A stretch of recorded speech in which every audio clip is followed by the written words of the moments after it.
Our first speaker is Dr. Kris Descovich, and she is an animal welfare scientist working in the Animal Welfare Standards Project at the School of Veterinary Science, University of Queensland, Australia.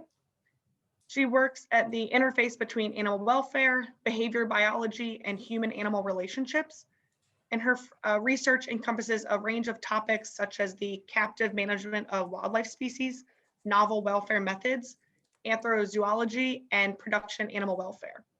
And she will be giving a presentation on facial cues for assessing welfare in primates. Dr. Descovich, you can go ahead and take it away. Sure, thank you. So I'm going to share my screen.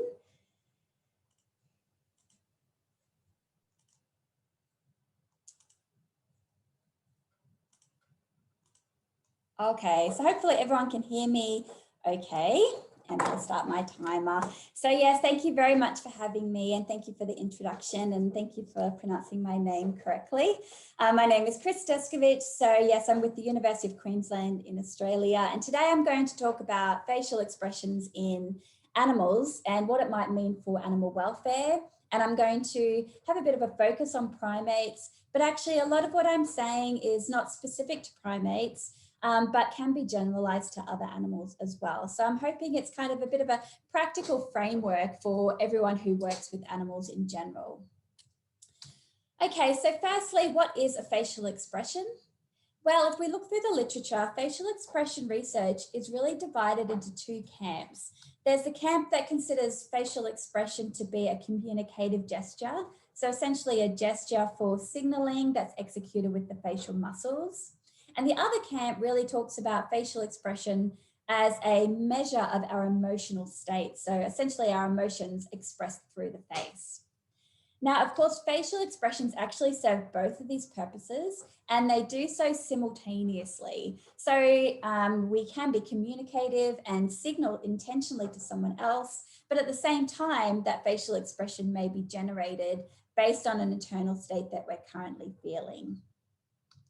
So for the purpose of this presentation, I'm really using facial expression in terms of any movement derived from either individual or combined facial muscle activation, which includes things like eye widening and tongue movements when visible, and even ear movements because they're actually controlled also by the facial muscles.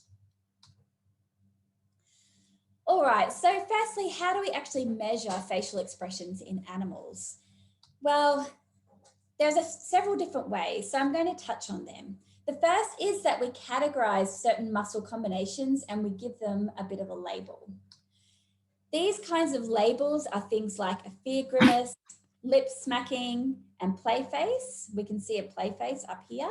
Oh, sorry, lip smacking up here with this macaque. Now, these are generally developed in terms of communication studies. They tend to be quite species specific, and they tend to be linked or performed in certain social or environmental contexts.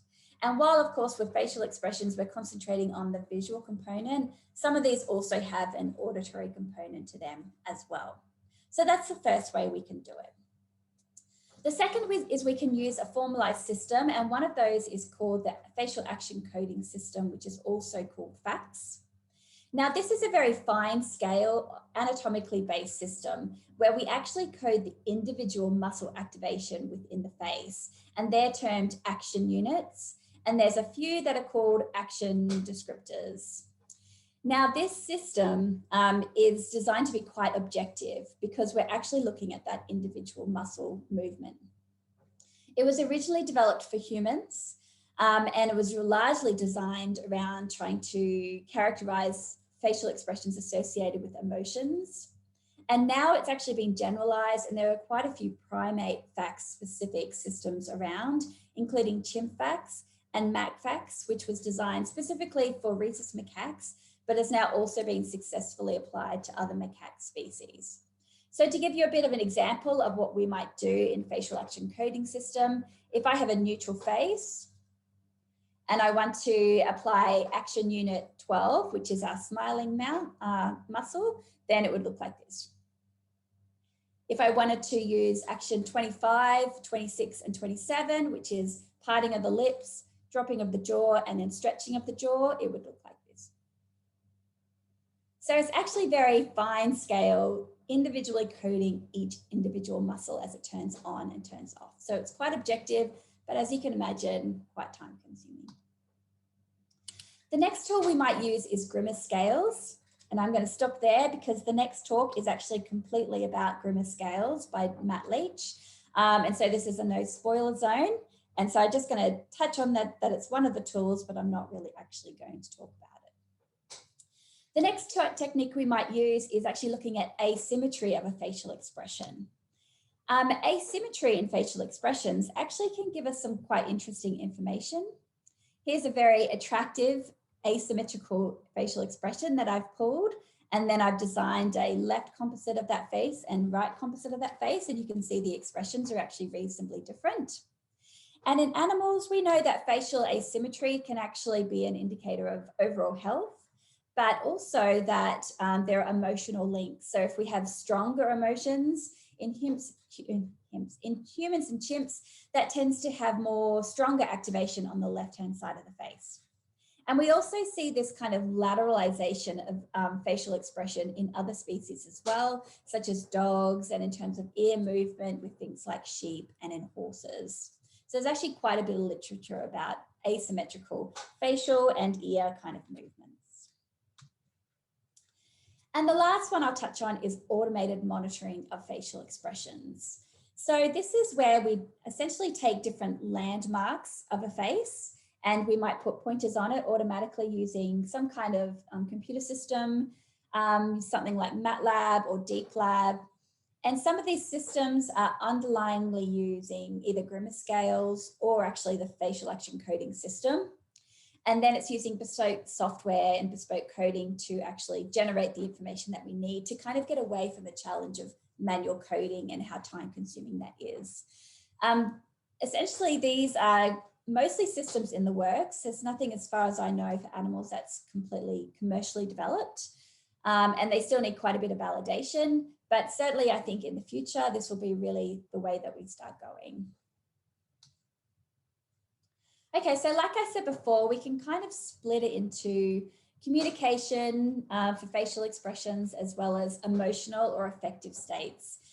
But both of these are actually very useful in terms of thinking about how to manage our animals, what our animals are kind of thinking and feeling, and informing the decisions that we make on their behalf that can promote welfare and as much as possible steer clear of negative welfare states.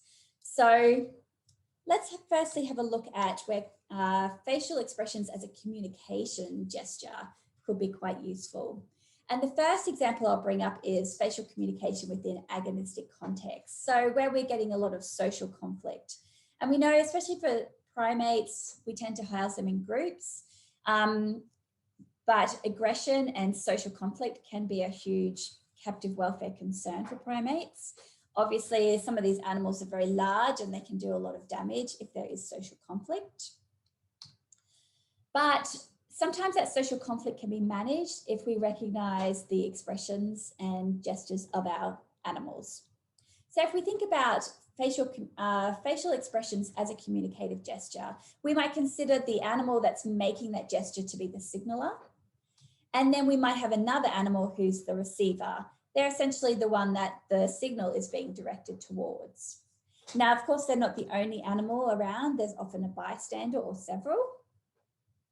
And the signaler will make that facial expression, maybe perhaps a threat, a threatening facial expression towards the receiver. The receiver will see that and they have a choice on what kind of action they want to take. So they may, of course, decide to de-escalate that threat. They might decide to show some facial expressions like the lip smacking that we saw before, which is indicative of affiliation. It's kind of a submissive behaviour, and it's telling the signaler that they're not a threat and they don't want to engage in conflict. Now, of course, that's not the only choice that the receiver can make. They can also choose to maybe avoid that context altogether and perhaps escape the situation, or they may actually ready themselves for conflict if that's the choice that they want to make. The bystander has similar choices and they can also choose to de-escalate, avoid, or engage in conflict. And all of this allows the signal to actually hopefully reduce the cost of actual conflict by signaling their the intent. The intent of that threatening facial expression is actually to say, I will attack if I need to attack. And it's there really to try and avoid that situation if possible. Now, of course, in captive situations, it's not only animals that are receivers and bystanders, but of course, it's also humans. And just like our animals have the choice to either engage, de-escalate, or avoid the situation, so do humans that are interacting with those animals in some way. So by accurately reading the species that we're working with, we may be able to de-escalate the situation or remove ourselves from the situation. And I would assume no one is actively trying to engage in conflict with the animals that they're working with. Now, agonistic situations are not the only situations where reading our facial expressions might be useful. The captive environment is very complex, and our animals are often coming across new and novel situations that they may not be familiar with and they may be making assessments on. And animals like primates gain a lot of contextual information from each other. And that includes general behaviour, but it also includes facial expressions.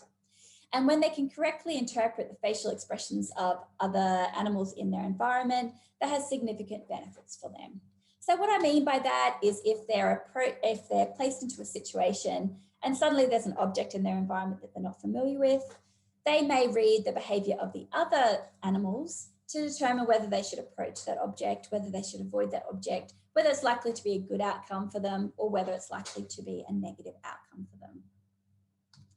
Now, this is important for welfare because we know that when animals have very unpredictable environments, particularly when those unpredictability events are negative events, we know that animals can become quite stressed by those things. So when they can read their context well, when they can pick up cues in their environment, that's good for them to understand their environment and to feel some level of predictability and some level of control over what's happening in their environment.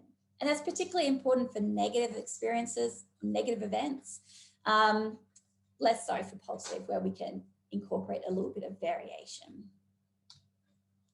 Now, the other reason why this is important, and I wanted to point it out, is because sometimes we may actually be giving our animals cues that we're unintending to.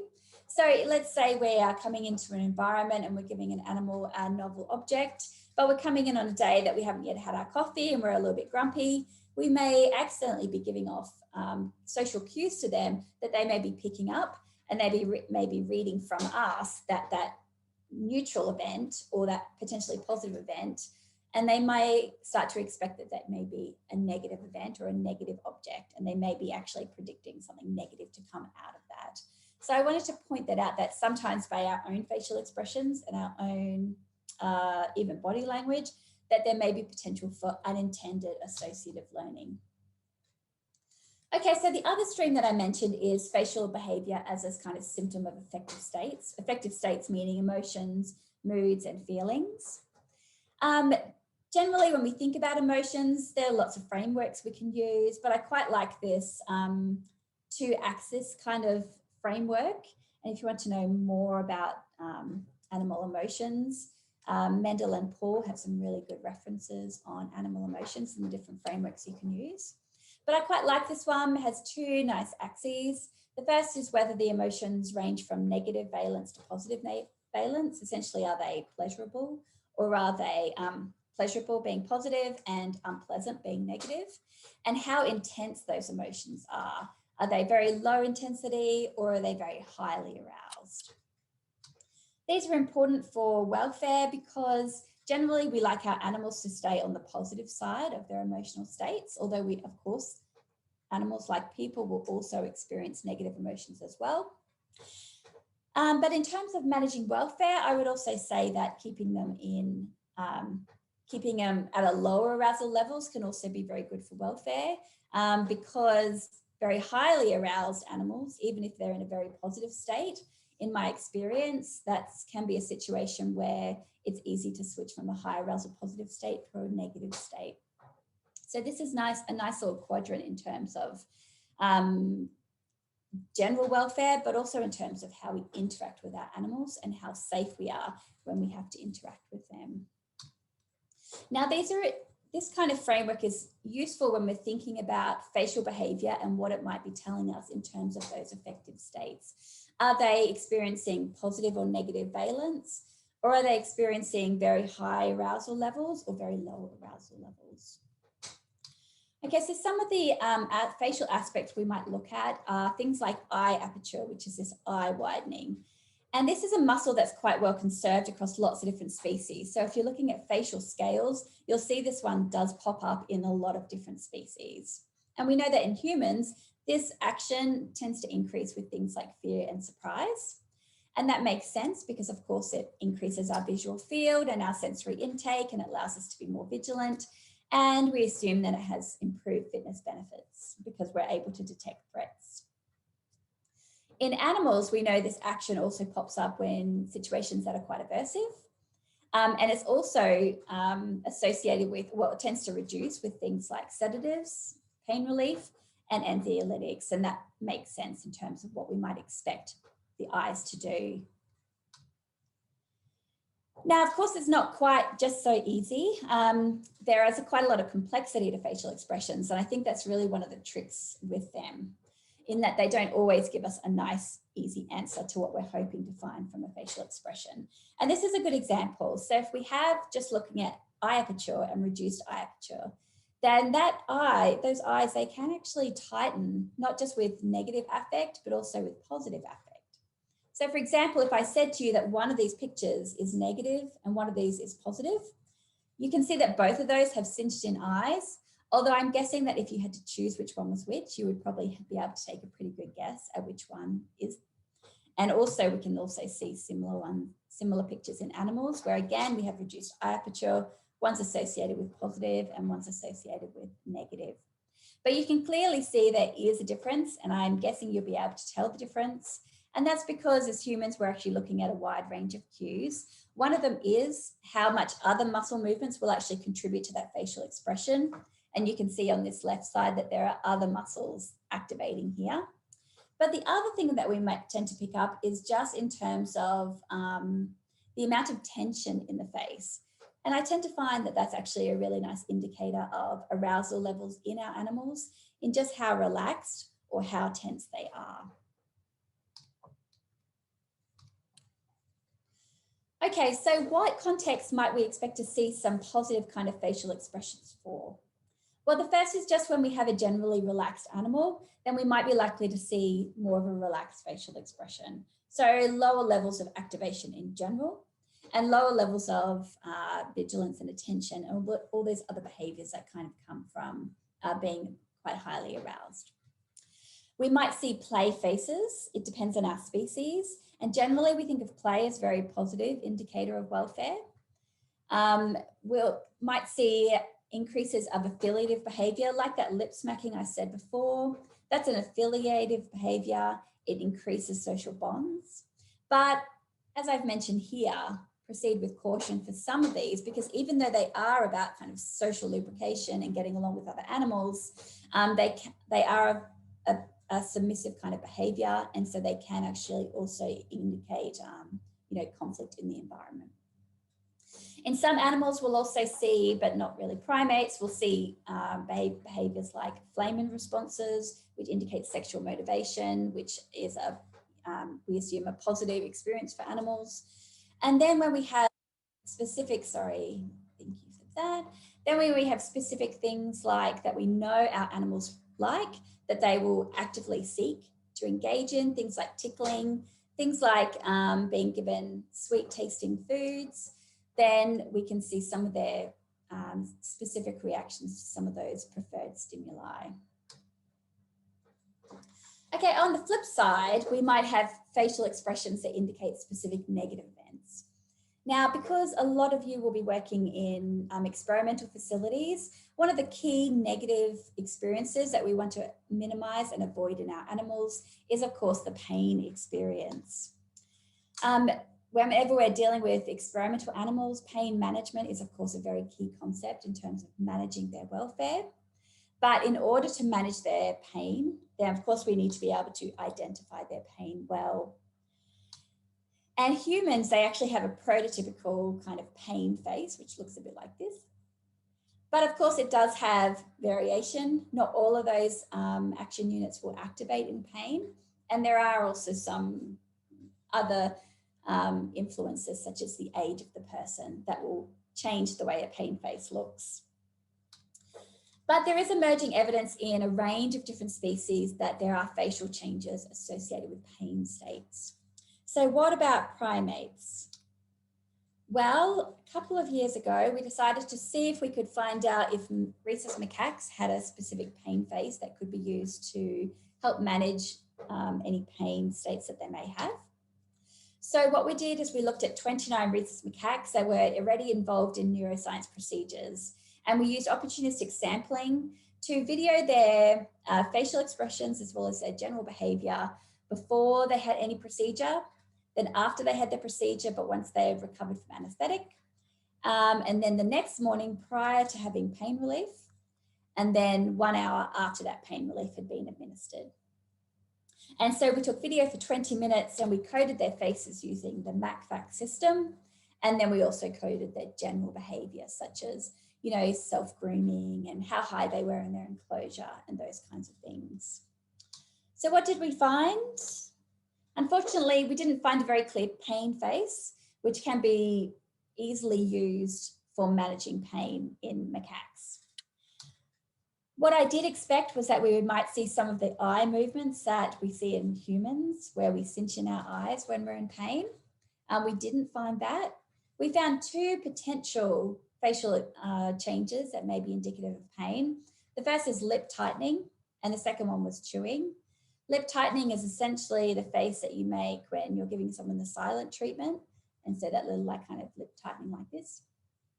Everyone knows, everyone has a mother that used to give that facial expression when they were in trouble. Now we did see some eye changes as well, but they weren't really specific to the expected pain states for those animals.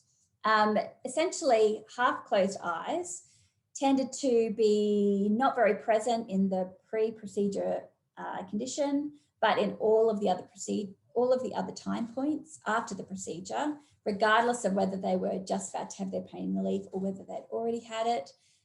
This eye movement had increased. So this is maybe not specific to pain, but could be quite indicative of general unwellness, which of course is also important when we're managing welfare states in lab primates. So essentially from this research, we can say that there needs to be further investigation across different pain contexts. And it's still very important to use other general indicators such as behaviour and any other indicators that you're currently using. Okay, so what are the potential pitfalls of using facial expressions for managing welfare? Well, the first is that it can be very time consuming, particularly systems like FACS, and it requires actual considerable training and also an accreditation process. And the ability to code is actually affected by quite a few different things. So for example, just the expression, the normal expression of the animal can make it look like they have muscles activated when they don't. Also, if any of their facial features change, so say if you've got a primate with a headpiece, that can affect the way their eyebrows look, which is a key thing that we might code in macaques. Also, if you're working with animals that have dark colours, they are quite difficult to code their facial expression.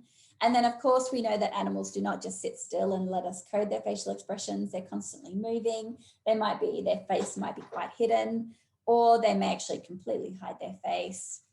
So there are a lot of challenges, actually, in fact, in terms of measuring their facial expressions accurately. The next problem can be when we're using those combined muscle movements, muscle combinations where we put labels on them like fear grimace. Now, because we already have a label put on that, and essentially that label links to an assumed affective state, we may actually be putting labels on that shouldn't be there, and we may actually be setting ourselves up for assuming that animal has that particular underlying emotional state when they may not at all. So that would be another thing I would caution against. And the next thing is, especially when we're coming from a human perspective and we're looking at animals like primates, which have a lot of human-like features, is that we have to be very careful not to place our own expressions on humans and expect them to be indicative of the same kind of affective states. And even in humans, there's a lot of subtleties in how facial expressions affect, express emotional states. Like, for example, I would say all of these particular pictures are examples of a fear expression, but you can see they're all clearly different. And even the fear you might feel and express in one context may be very different to the fear you might express and feel in another context. And so fear itself is not really a single emotion, really. It's really like a category of a whole different shades of what fear actually is.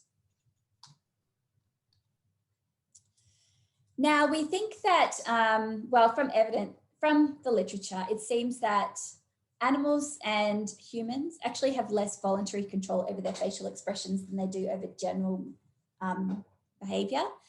So it may actually be more of an honest signal of how animals are feeling and what they're intending to do next.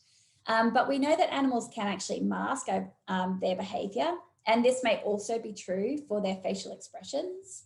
So what I would say is that if you're looking at some of their behaviours and some of their facial expressions, is to do it indirectly if you're concerned about welfare, because in my personal experience, macaques at least definitely will try to mask their behaviour and mask their facial expressions if they're not feeling very well.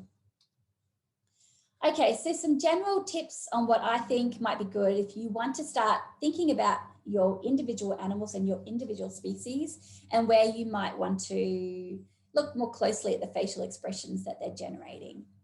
So the first key context, I think, is during primate interactions, looking for threat faces, looking for affiliative expressions, and looking for indicators of negative affective states. The second is during human-animal interactions, observing their expressions and maintaining non-threatening human facial expressions.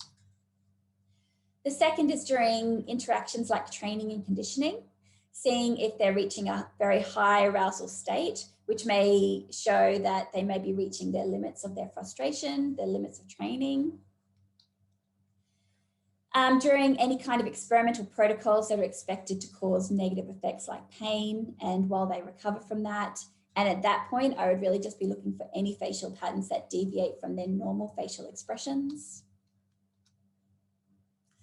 Any kind of abnormal facial behaviors. So I guess this is probably less seen in primates than it is in some other species, but some species are very prone to stereotypies that develop in the face. So repetitive abnormal licking, repetitive abnormal chewing, and things like that. Like I said before, use indirect observation if you can, just in case they are successfully voluntarily suppressing their expressions. To expect that there'll be species, individual and contextual differences, particularly if it comes to looking at things like pain, for example, that you may see some facial changes that pop up in one particular experimental protocol, but not from another. And to importantly expect deviation from prototypical human facial expressions. And lastly, and I think it's still really important, that even though I think facial expressions do give us some useful insight into communication, into affective states, I really do not think that they overcome the need to still look at all the other welfare indicators that we currently do, including things like behaviour or vocalizations or health or any of those types of things. I think they're useful, but I think still use them in combination because I don't think they should be used just on their own. And thank you very much for listening.